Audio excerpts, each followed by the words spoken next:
Hello, everyone, and welcome to episode 13 of Inside the Club. I'm Belle Fraser, the Utah Hockey Club beat reporter for the Salt Lake Tribune. And today we have some great guests. We're doing an end-of-season beat reporter roundtable. We did this earlier this year, but sadly it feels crazy that the regular season is coming to an end, but we thought we'd talk about some of the biggest topics going into the off-season. Unfortunately, Cole Bagley, the one and only, he's sick today, so he won't be joining us on the podcast.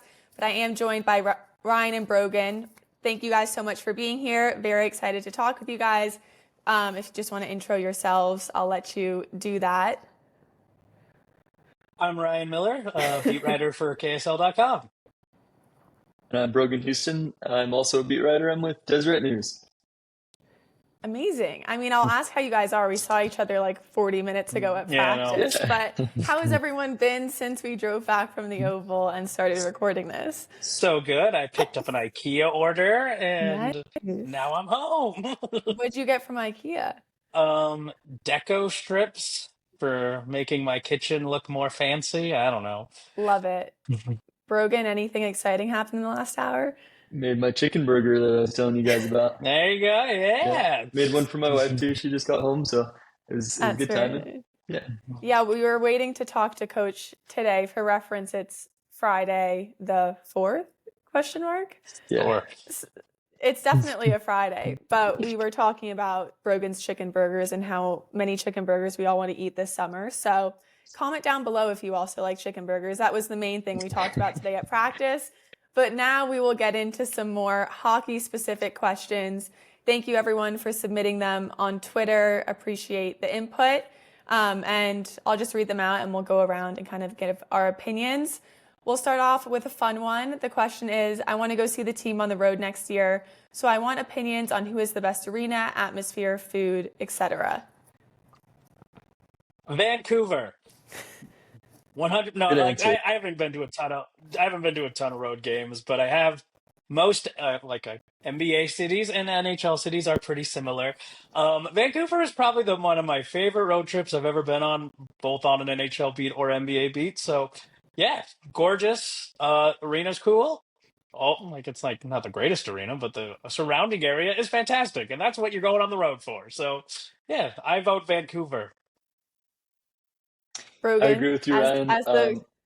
I didn't get to go on the Vancouver road trip this year, but coming from British Columbia, having been raised there most of my life, I've been to plenty of Canucks games, and I can definitively tell you that that Vancouver has the best options for food before the game, because you can go across the street and get a Costco hot dog and then walk right into the arena and you're set. So you don't even have to... Or get lost around the Costco, because we never could figure out how to get out of that place. There's 14,000 freeways going on top of each other, so Uber drivers were confused where we were.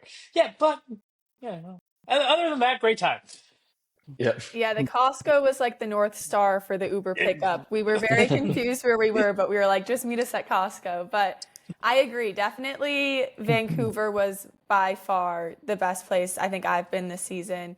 And I would say if you do go to a game in Vancouver, give yourself like 2 or 3 days. Don't just go in for the game. Like, the game was fun. The arena was amazing. It's really, I think going to a Canadian market is always interesting just because hockey is so prevalent there. Yes, Brogan, the BC fans really know what they're talking about. And it's a great atmosphere. Brogan grew up a Canucks fan, if people don't already know that. But I think the stuff that we were able to do away from the rink was it was so scenic. We did a lot of walks on the water, great sushi, great food, great people. That was 5 stars. And then I think I've said this before, but I randomly really loved Columbus. I thought it was an underrated hockey town. Again, great food, great people, really easy to walk around. And the arena district I thought was cool over there. So I think that's a place you could probably spend a weekend too. But yeah, I think those are standouts for me. But I guess Vancouver wins among the 3 of us. Especially if you hit the Seattle-Vancouver duo, because then you can take the train, which is awesome, and you feel like you're literally falling into the water the entire time. But it's just a good time. Yeah. I also want to mention, I really liked the arena on Long Island there where the Islanders play. It was just like a sweet arena. Like everything, it's brand new. They just built it a couple of years ago. and it reminded me of like a retro train station kind of thing. So Hmm. I really liked that. I thought it was really cool. Just don't stay in the hotel that's right next to the arena there. I thought I was gonna die. So not to be dramatic or anything, but I thought I was Yeah, I gonna remember die. we're like, Brogan, where are you staying? Like, but he made it out alive, thankfully, Yeah, for all the I Utah did Hockey Club survive. fans. Yeah, Yeah, and gave everyone a great year of content following the night in Long Island. So I'm still we're not glad it over the worked jacket out. that they stole from me though. That hotel. Just bought a new one to replace it like 8 months later. So yeah, I guess you can go see an Islanders game, but just don't stay at Brogan's Hotel. No, never. Okay, great. Next, favorite goal and memory from this season. Hmm. Belle, I lead us just off.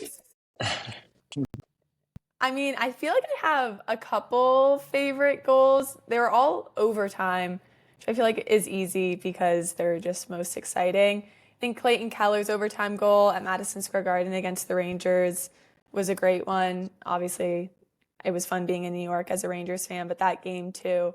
And that week Utah had to open the season, I think just the adrenaline of coming to Salt Lake and then winning however many, 3 out of 4, beating the Rangers, who obviously now are not a top team in the league, but we're projected to be coming to this season. I think it just added to all the buzz around the team to start.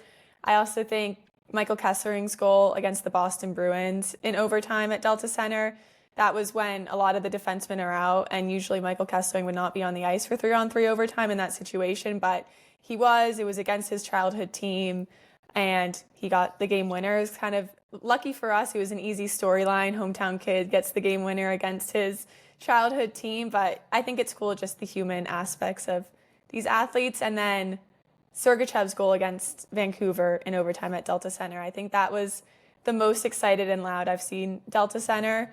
And I know playoffs are probably a sore subject for fans listening right now, but I kind of was like, okay, this feels like a playoff crowd, playoff excitement. And I think that game probably dragged a lot of people more into the hockey bug. So I think those are 3 goals/memories that I'll kind of remember from this year.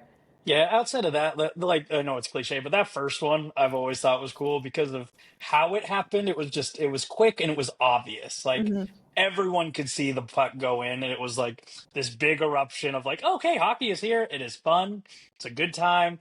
Um, yeah, yeah, I agree. All the overtime ones obviously stand out, but yeah, that first Dylan Gunther one I think was just a really cool moment. You talk about like a playoff like thing. Everyone had their towels waving. That was a very, very fun moment. So yeah, I would say that one.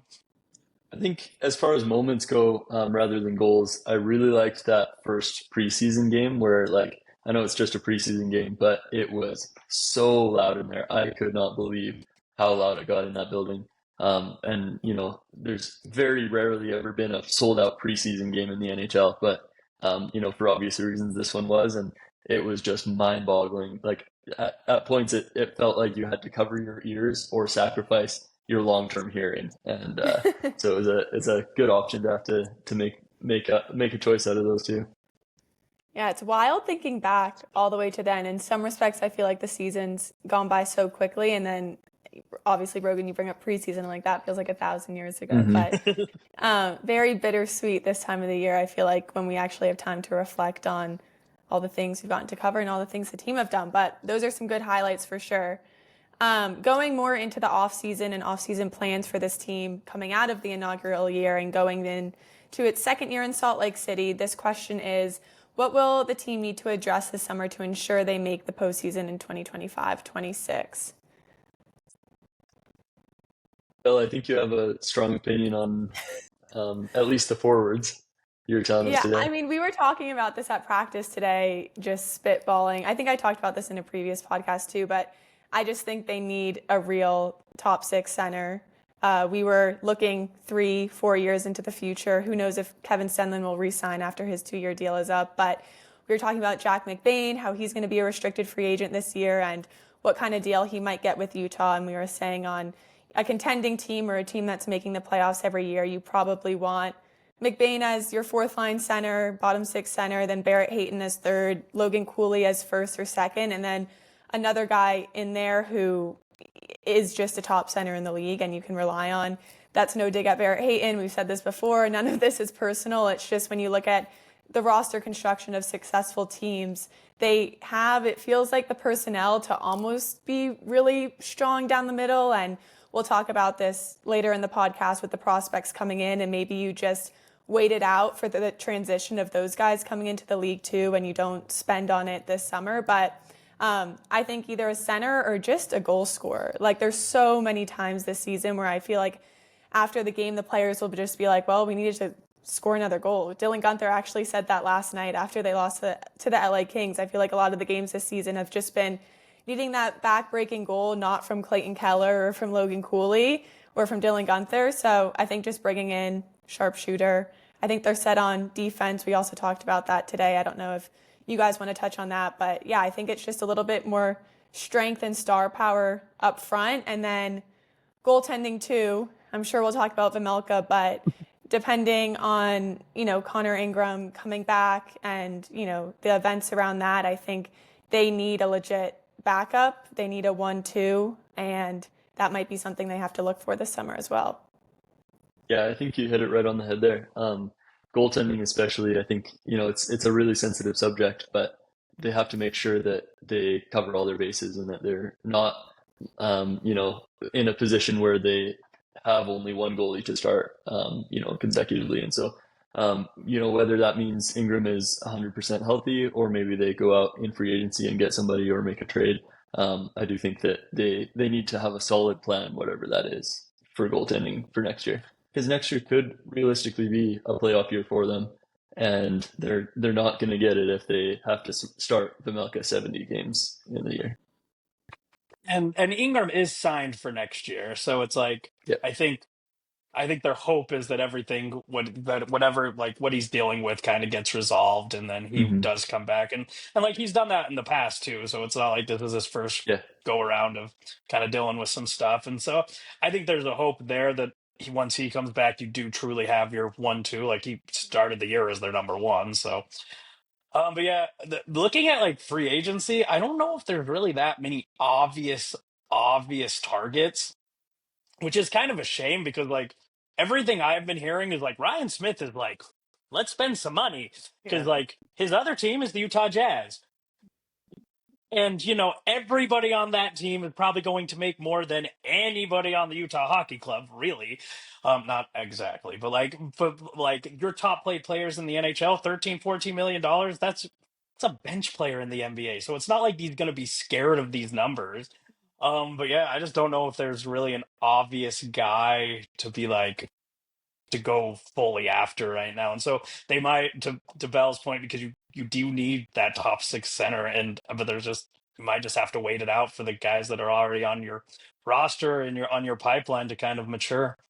I wonder too if I know summer we all think about free agency and those are the guys we look at, but I wonder if that center or that winger comes from a trade this season. And shout out Craig Morgan. We were talking the other week and he dropped the name Tage Thompson, which, Bill brought in St. Louis. He's on the Buffalo Sabres now, but I don't realistically think the Sabres would ever let go of him. But that is a dumpster fire of a situation over there. I think the type of forward Utah should bring in is size, physicality, but obviously a real flair. Like, I always think this would never happen too, but like a Kachuk type player. Like, I think they need a little bit of sandpaper up there with pure talent. So I don't know. I think people shouldn't get discouraged by the free agent market. I think Utah has players who they might be ready to move on from, mixed with picks and prospects that they could bundle for something they need too. So even if it's not on the free agent market, I feel like it could come in a trade. Sergachev came in a trade, as did John Marino, two big impact players. So I don't know what you guys think about that, but I think that's something fans should probably keep an open mind about as well. And if you look at like their actual go for it, Brogan. I was just going to say, I'm going to propose something that I disagree with. Can I do that? Yeah, sure. So a few of us were talking the other day about Sam Bennett, and he really fits that mold that you're talking about, Mel, that, sandpaper, he can score goals, is a good leader, that kind of stuff.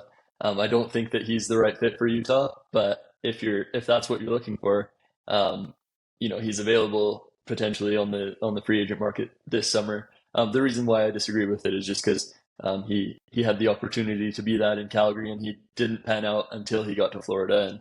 And I think he's a really good fit for that system. Maybe not necessarily for a system where he's the best forward on the team or the second or third best, but he's better suited for the fifth or sixth best forward. But somebody like that kind of fits that mold, and if they can bring enough support around him, maybe that's a good gamble to make. And you talk about the defensive side of things, like they're kind of set, at least like their top four for kind of in the future years. And so you have a lot of these prospects down there that they kind of swung a lot on their first round picks in the last few years with defensive guys. And so do you just move on from them and see if you can just kind of accelerate this rebuild and get ready to go to the playoffs next year? They got options, and I think that's the key in this whole thing is they've set themselves up to be really good and have a lot of options, but now it does get hard. This is the hard part of the rebuild of like making the right decisions of who to actually sign, who to give the big contracts to. And because like we I know we've talked about it, like, yeah, you signed Dylan Gunther for a long-term deal. That looks awesome right now, but doesn't look awesome in 2 years. You're gonna sign Cooley probably to a massive deal this offseason. Does he really? What if he doesn't become a top six center? Like, so yeah, this is now the hard part of the rebuild, but they've set themselves up for a really good foundation, and now the fun really begins when it comes to actually building a team. I also think just in terms of moving on from players, the hard part, like you're talking about, Ryan, which we kind of saw Bill Armstrong deal with for the first time last season, and talked to him about it, being comfortable with moving on from Connor Geekie and JJ Moser to get Mikhail Sergachev. Like Geekie was a center prospect that this organization was extremely excited about, and had high expectations for. But Bill was kind of saying, if you're going to build a Stanley Cup team, sometimes you have to take the risk to trade players that you thought were going to be part of your future. So I think that's almost what I'm more interested in is I think we kind of know the ceilings of what the roster players on Utah can be right now or what they might go for on market value. But it will be interesting to see, especially with the defensive prospects that they have a lot of, who they might be willing to throw in a package. So I'm excited for summer. I know we'll miss the games, but I love this type of, I won't call it drama, but getting inside the mind of a GM, stressful, and it's fun to cover it from the outside. Yeah, no, they got options, so it should not be like we shouldn't be lacking storyline this summer. So it should be fun. Brogan, do you have anything, or are we good for the next question?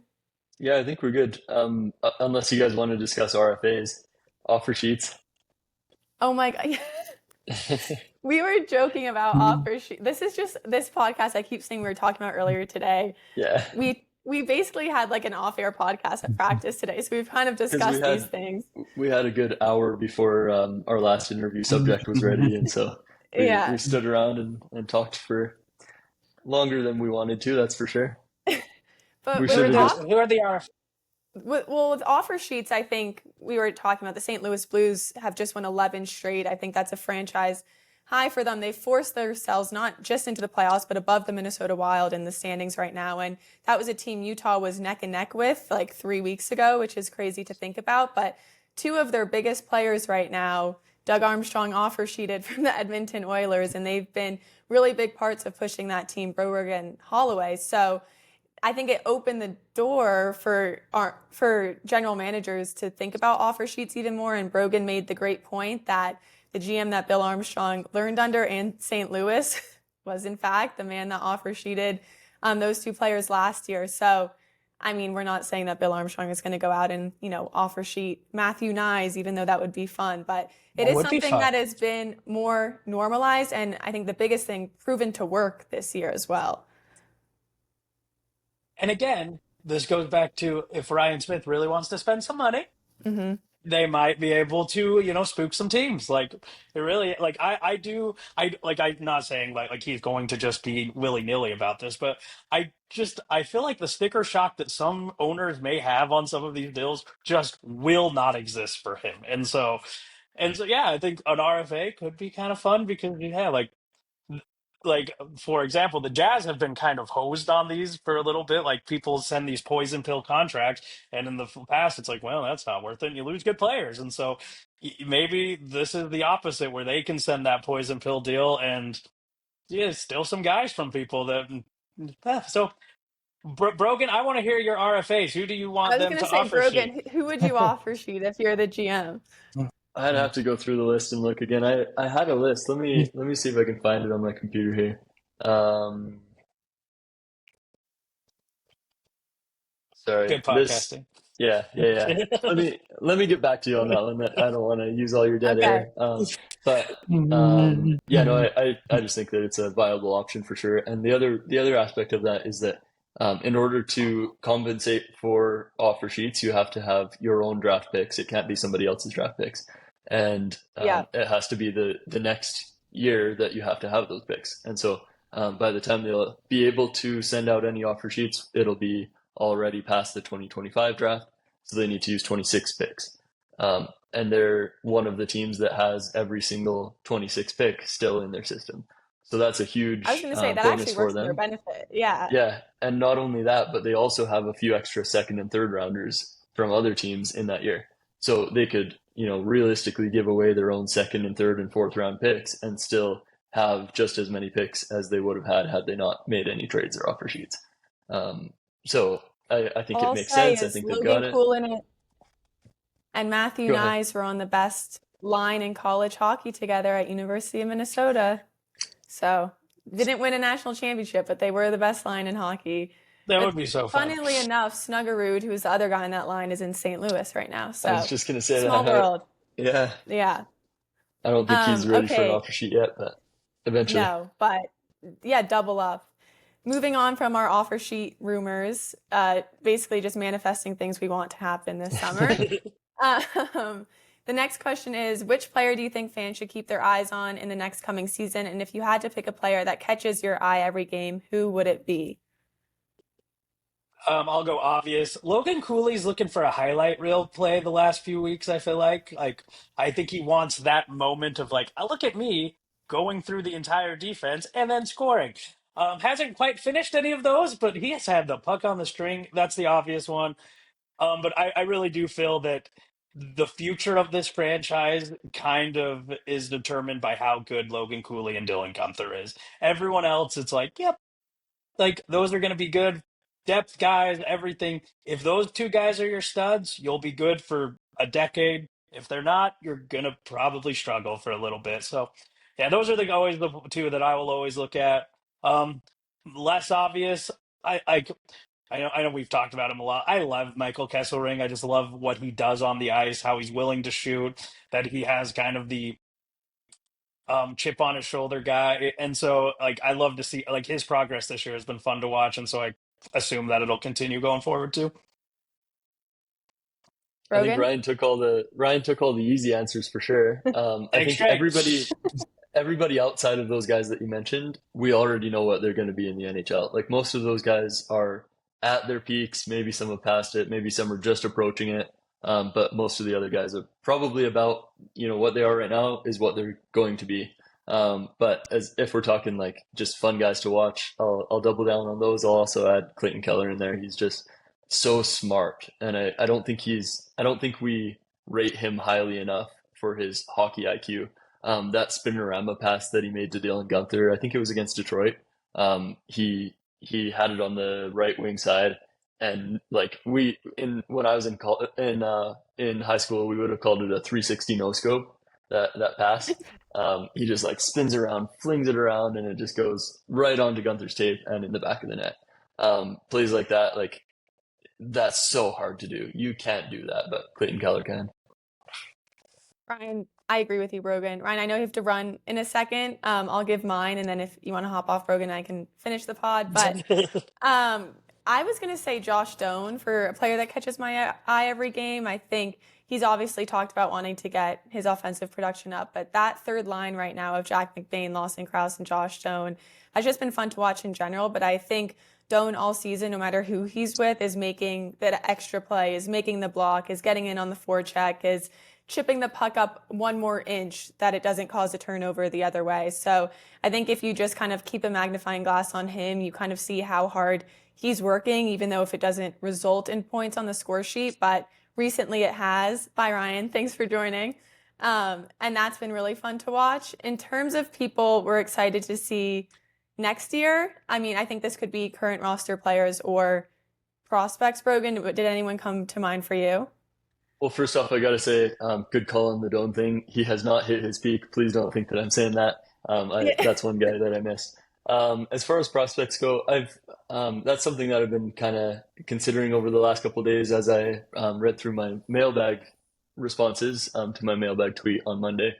And I've been looking into specifically Daniil Boot and Dmitry Simashev, who play on the same team in the KHL. They're both high picks of Arizona, who now belong to Utah.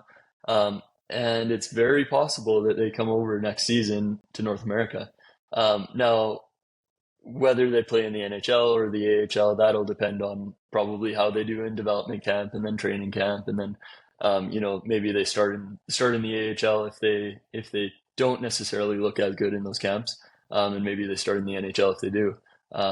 But I kind of see both of those guys in the same general situation as Maverick Lamoureux was this year, where he's not going to make the team and be completely, 100% here you are, you're an NHL player now. Both of those guys could be kind of straddling that line, maybe get a few call-ups throughout the league, just like Lamoureux has.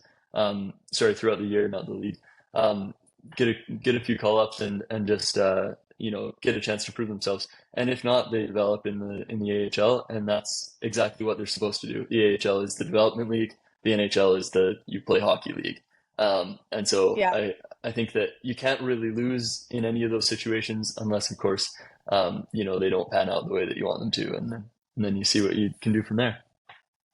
Yeah, I agree. I think those are two guys I would just be really curious about, because I think the difference with prospects like Gunther or Cooley, especially Cooley, you could watch University of Minnesota games any night, just throw it on. I think there's kind of less knowledge and access to obviously those players because they're in the KHL right now. And like you said, high expectations. So if they were able to make their way over, I think it would be really exciting during training camp just to see what their ceiling actually is, because we were talking about it today. A lot of the information is translated through Russian newspapers that they've talked to over there and things of that matter. So just to get fresh set of eyes on them, to see them within an NHL, AHL system, I think would be exciting. And then I think the point you made about the Lamoureux type season might shift to why they should spend some time in the AHL, especially Simashev. Like, Lamoureux was great when he came up. He did what he could do as a young player who probably wasn't supposed to make a debut this year, but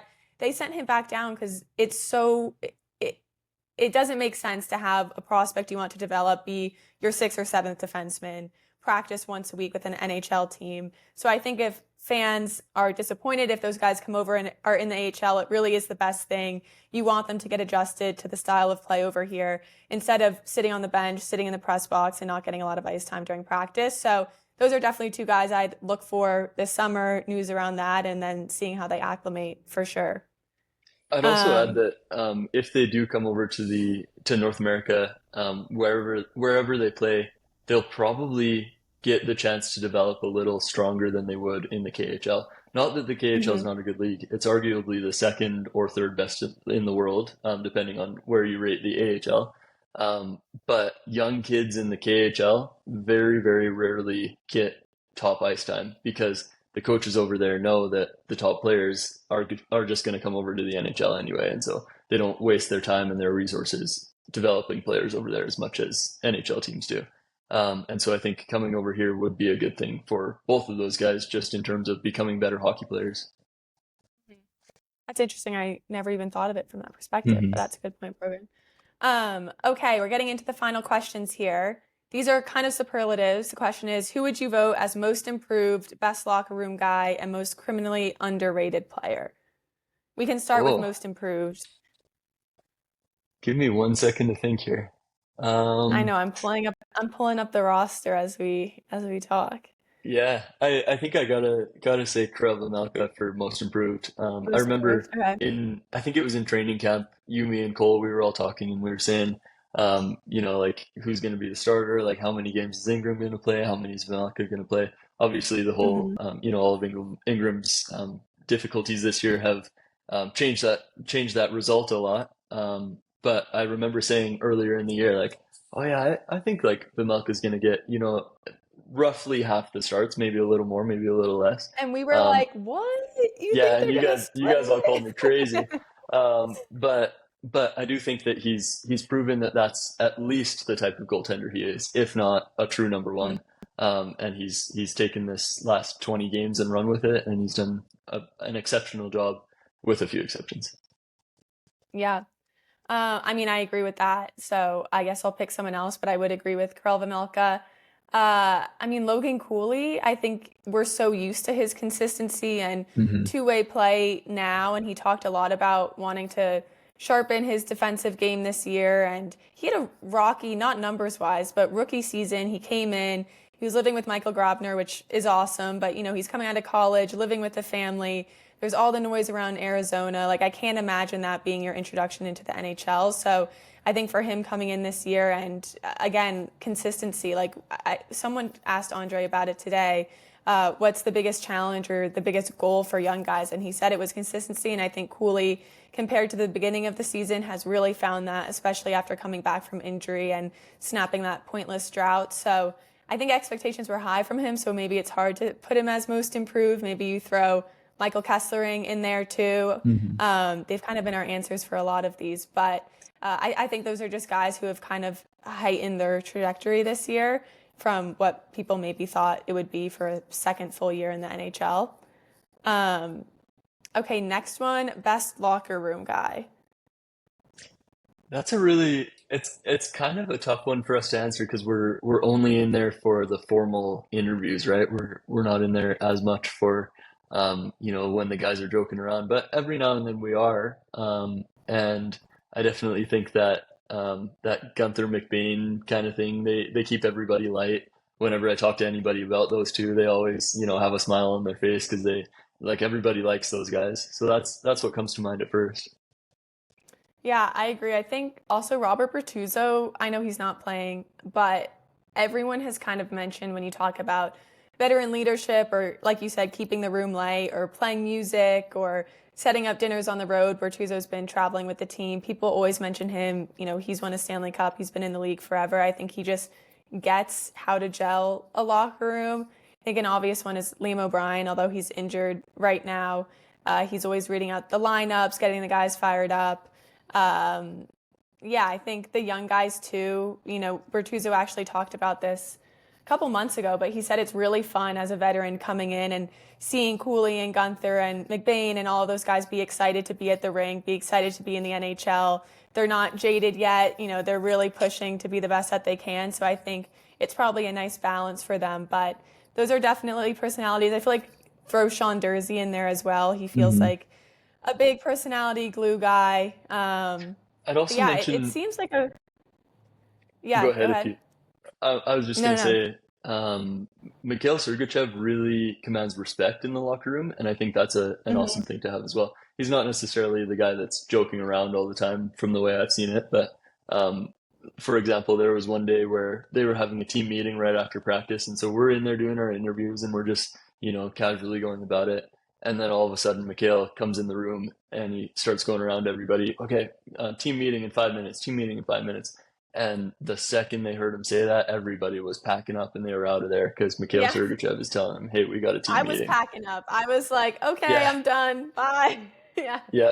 No, for sure. I definitely think Sergachev isn't that rah big speech in between periods type of guy, but I think it makes when he talks even more impactful. He said that. He said, I feel like when I talk, people listen, and I think everyone has kind of resonated with that. That if Sergachev is speaking up about something, you kind of know that you should be tuning in to that. Hmm. And I'll accountability wise also, too. I think he's one of yeah. sorry, I think we're a little bit delayed. Um, No, I you're keep good. speaking You're and then you good. start, and then anyway. But I was just gonna say another thing with Sergachev is earlier in the season, you'll remember I asked him. Um, What? Sorry, let me think of the exact phrasing. The question that I asked him about leadership. It was about Um, McDonough and Hedman yeah, and that's what it was. Thank you. yeah. Yeah, I asked him is so when you got to Tampa, Ryan McDonough and Victor Hedman, two renowned leader defensemen, they were about the same age as you are now. And I said, um, do you plan to be that same type of a leader to these guys? So I asked him that during training camp, and at that point he said, no, not really. Like my job is just to come in here and play good hockey, and Hmm. if I have a problem with something that somebody's doing, I'll tell them through the coach. So I'll go to Turney and I'll say like, hey, here's what he needs to change, and then if Turney decides, then he'll go and tell that guy. I asked him that same question a couple weeks ago when all the Tampa Bay reporters were here. Asked him the exact same question, same phrasing, everything, just to see if anything had changed. And his answer was completely different. It was, yeah, like, I'll say stuff when it needs to be said. I'll, kind of help guys understand when to get excited and when not to, not too high, not too low. And he had just a completely different answer than he had just a few months prior to it. So I think he's really Hmm. developed more into a leader than he was in Tampa, because he's relied upon for that. In Tampa, they had lots of good leaders: Steven Stamkos, Victor Hedman, Ryan McDonough, etc. Um, but here it's him and a few others, and so I think that's been really good for him. Yeah, I also think he wanted to prove himself on the ice too before he was like, yes, I'm here to be a leader.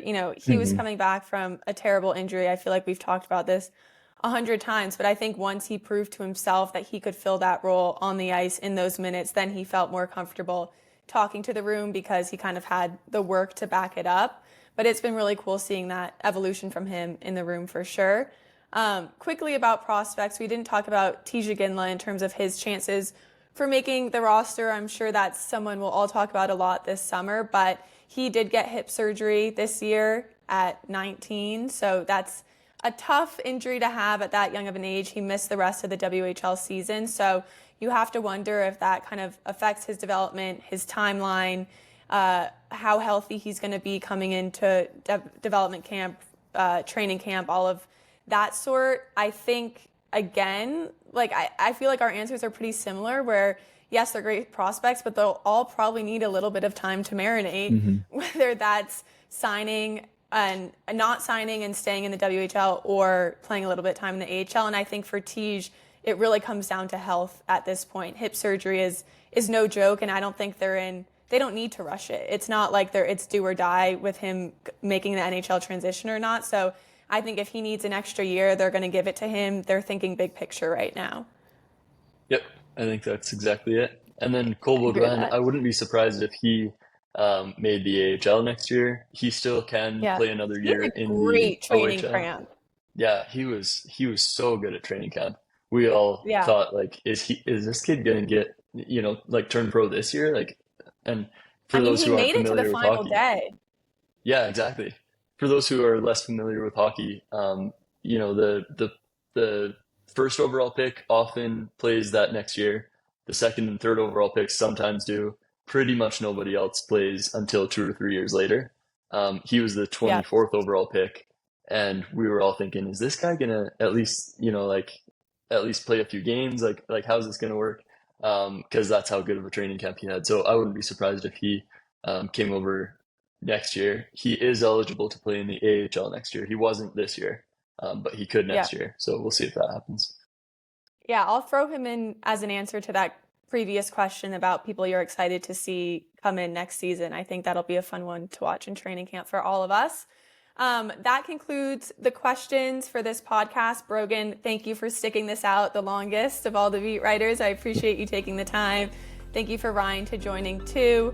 I know this is technically end of season, but we'll have more episodes once the season actually ends, breaking down all the summer topics we talked about. But thank you everyone for listening, and we will talk to you next week.